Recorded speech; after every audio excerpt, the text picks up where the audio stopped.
Selamat datang di channel Trading for Better Life. Hari ini IHSG ditutup turun 0,35% ke angka 6.683. Jadi sampai saat ini IHSG masih kesulitan untuk break dari resisten di harga 6.700 ini. Dan di video ini saya akan coba menganalisa beberapa saham di satu sektor yang hari ini naik lumayan tinggi. Apakah kenaikan ini merupakan tanda awal saham ini akan reversal trend? Yuk kita pelajari analisanya di video ini. Semoga analisa yang diberikan ini bisa bermanfaat dan membantu teman-teman dalam mengambil keputusan. Untuk teman-teman yang mau request saham untuk dianalisa, bisa like dan komentar pada posting Instagram Trading for Better Life yang di-post setiap hari Jumat. Dan bagi teman-teman yang belum subscribe channel ini, silahkan tekan tombol subscribe agar tidak ketinggalan informasi dan analisa saham terbaru yang akan di-upload setiap harinya. Saham pertama yang saya analisa adalah saham CTRA. CTRA hari ini naik 6% lebih ke harga 950. Jadi setelah kemarin saya baru analisa saham-saham di sektor konstruksi yang ada potensi untuk bangkit dari downtrendnya, hari ini selain saham-saham konstruksi yang naik, saham-saham properti juga hari ini mulai bergerak naik. Jadi hampir mirip dengan konstruksi berusaha untuk bangkit atau reversal trend dari downtrend ke uptrend. CTRA bisa kita lihat hari ini naik 6% lebih ke harga 950. Jadi secara tren memang masih bergerak downtrend, tapi saat ini mulai rebound dari support di harga 875 dan mencoba untuk break resisten di EMA 50 dan 150. Jika kita lihat saat ini memang CTRA masih tepat berada di resisten 950, sedangkan resisten EMA 50 di harga 970 dan garis EMA 150 di sekitar harga 990. Jadi gampangnya kita bulatkan ke 1000 karena saat ini 1000 juga merupakan resisten psikologis dari CTRA. Jadi menarik untuk dilihat karena saat ini CTRA juga mulai rebound dari downtrendnya sehingga ada potensi untuk mencoba membreak garis EMA 50 dan 150. Untuk garis MACD pun bisa kita lihat saat ini mulai mengarah ke atas. Dari data broker summary bisa kita lihat kenaikan 6% lebih ini ada akumulasi. Dan asing juga satu minggu terakhir masih masuk akumulasi saham ini.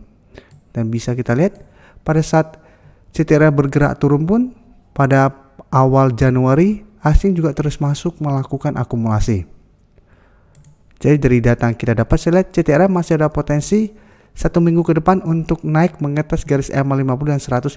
Jadi masih ada potensi menuju harga 1000. Jadi apabila teman-teman ingin trading jangka pendek dan sudah berhasil membeli di sekitar harga 900 ke bawah, bisa pertimbangkan untuk take profit apabila terlihat masih gagal break dari resisten ini.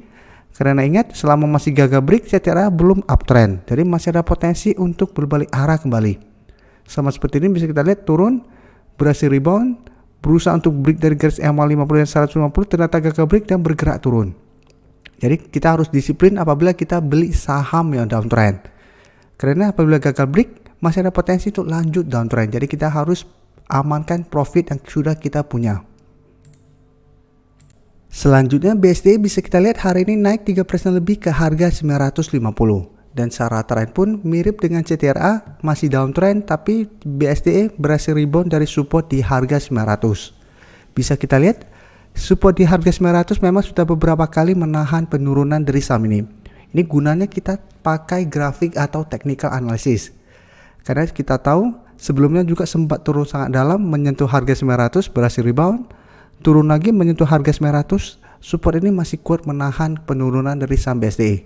Setelah itu mulai bergerak uptrend. Dan saat ini mulai bergerak turun menyentuh harga 900 dan mulai berhasil rebound kembali.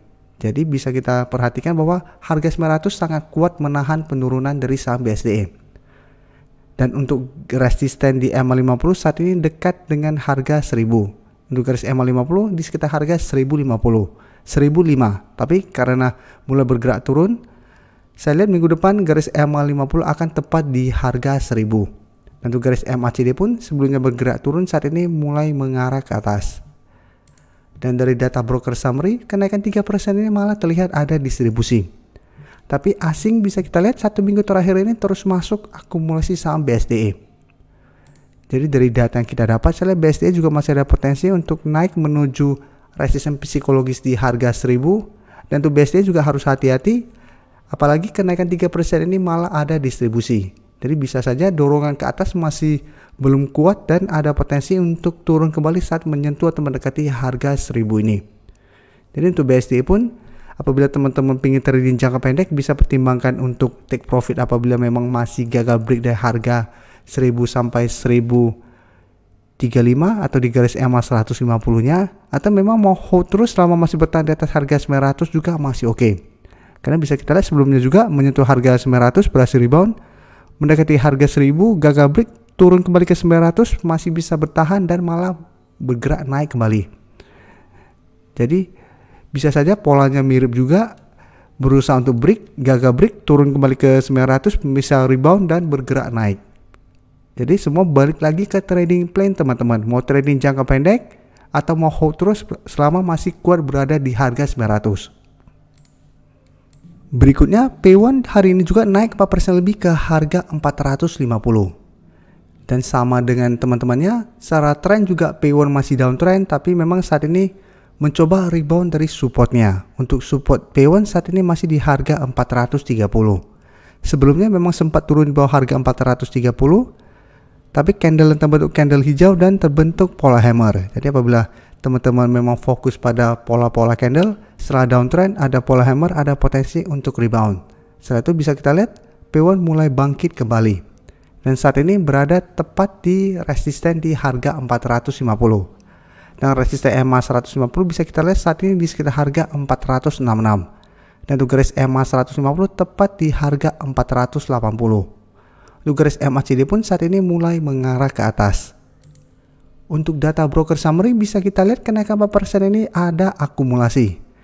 Dan untuk data pergerakan asing bisa kita lihat asing juga 2 minggu terakhir ini terus masuk akumulasi saham ini.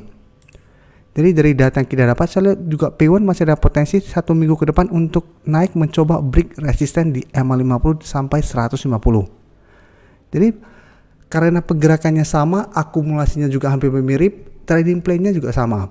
Pertimbangkan untuk take profit apabila memang gagal break dari garis MA50 dan 150 karena resisten ini menentukan apakah saham-saham ini akan lanjut uptrend atau malah balik turun atau balik downtrend kembali.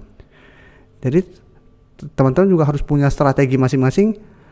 Belinya apabila saat ini sekitar daerah support, pingin hold saham ini terus selama belum ada distribusi, bisa hold terus selama support yang teman-teman beli belum tembus, atau pingin trading jangka pendek, beli di support apabila terlihat gagal break resisten, teman-teman take profit dulu, setelah itu tunggu kembali di support terdekat untuk re-entry kembali. Terakhir saya akan analisa saham SMRA. Saham SMRA hari ini juga naik 2% lebih ke harga 720. Dan bisa kita lihat di grafik penurunan SMRA atau downtrendnya lebih dalam daripada teman-temannya. Bisa kita lihat SMRA sempat turun sangat dalam mendekati support di harga 650, saat ini mulai rebound dari supportnya. Dan saat ini berusaha untuk break dari resisten di harga 700. Bisa kita lihat sebelumnya juga harga 650 merupakan support yang menahan penurunan dari saham SMRA. Satu SMRA mulai bangkit dan bergerak uptrend kembali. Untuk garis MACD pun bisa kita lihat saat ini telah berpotongan dan mengarah ke atas. Untuk data broker summary jika kita lihat pada kenaikan 2% lebih ini malah ada distribusi. Dan asing juga terlihat melakukan sedikit distribusi hari ini. Setelah sebelumnya bisa kita lihat untuk SMRA malah selama bulan Januari ini asing secara keseluruhan masih terus akumulasi saham ini. Jadi jika kita lihat pergerakan asing pada saham-saham properti, bisa kita lihat 2 minggu terakhir ini asing terus masuk akumulasi saham-saham ini pada saat harganya bergerak turun. Jadi asing melihat saat ini saham-saham properti harganya sudah lumayan murah menurut mereka. Sehingga walaupun terus bergerak turun, mereka terus akumulasi dan saat ini mulai ada tanda-tanda perbalikan arah. Jadi teman-teman sudah harus hati-hati apabila terlihat pada saat saham-saham ini mulai bergerak naik dan asing mulai keluar kembali. Apabila asing sudah mulai keluar, ada potensi saham-saham ini juga akan bergerak turun. Karena pada saat mereka akumulasi harga tidak naik, tapi apabila mereka keluar dengan jumlah besar, harga yang sedang naik pasti akan panic selling. Jadi harus hati-hati. Apalagi bisa kita lihat secara tren saham-saham ini belum uptrend. Jadi saat ini baru berusaha untuk bangkit dari downtrendnya. Apabila ternyata masih gagal break dari garis EMA 50 dan 150, SMRA dan teman-temannya juga masih ada potensi untuk balik turun mengetes support kuat saat ini. Jadi saat ini bisa kita lihat SMRA belum terkonfirmasi break dari harga 700, sedangkan resisten berikutnya di sekitar harga 770. Dan bisa kita lihat kenaikan hari ini ada distribusi dan asing juga melakukan distribusi. Jadi sama kayak BSDE harus hati-hati, bisa saja dalam beberapa hari ke depan mulai berbalik arah dan turun mengetes supportnya kembali. Jadi saat ini yang benar-benar grafik dan candlenya bagus itu CTRA dan P1. Sedangkan SMRA bisa kita lihat masih ada distribusi. Jadi ada potensi kenaikan ini hanya kenaikan sementara. Tapi apabila teman-teman sudah berhasil membeli di sekitar support kuat saham-saham ini, selama mereka masih bertahan di atas support kuatnya, maka secara tren saham-saham ini akan bergerak sideways. Jadi tidak bergerak downtrend lagi, sehingga masih bisa di hold selama support kuat ini tidak terlewati. Terima kasih telah menonton video ini. Like dan share video ini bila bermanfaat bagi teman-teman, dan support channel ini dengan cara tekan tombol subscribe agar channel ini bisa makin berkembang dan bisa membantu lebih banyak orang lagi. Terima kasih.